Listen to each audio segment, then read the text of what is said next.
So if you watch any of my past videos, I say God can talk to you through many ways, and he can also send people to you. So yesterday, I took my baby to the park, and we were just sitting there for a minute. I was just sitting in the car, and there was this man sitting at the park. Well, not exactly at the park, but at a bench close by.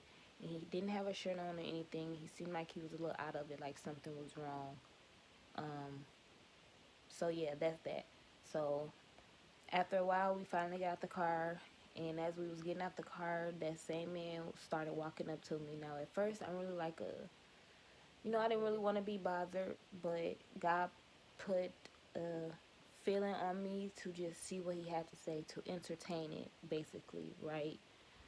So I did. He came up to me. He was just like, I'm sorry, I didn't mean to bother you, but you've been sitting here for a while, and can you let me know, did I have a shirt on or something before as I've been sitting here, because I know I didn't leave out the house without a shirt. And he told me what was wrong with him, and he was under the influence of something, which made sense as to why he seemed like, it was something wrong.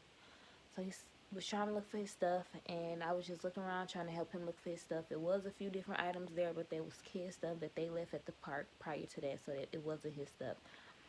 So prior to us trying to help him look for his stuff, I asked him, did he do whatever he did at the park, or did he do it somewhere else and then came to the park? He said he did it somewhere else and came to the park. I said, okay, so you got to retrace your steps, because probably where you came from is where you left that stuff. You got high, you took your stuff off, and then you probably needed more air. You just took a walk, ended up at the park.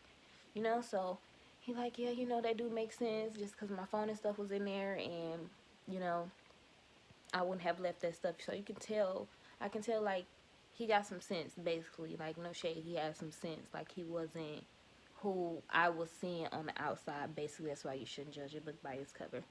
So, as we still talking, it switched from that to us just, like, getting to know each other. He asked me my name and all of that.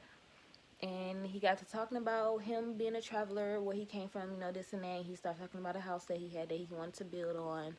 And that was just his plan, right? Then he switched it to me and asked me, what was my plan? What am I into? What do I have going on?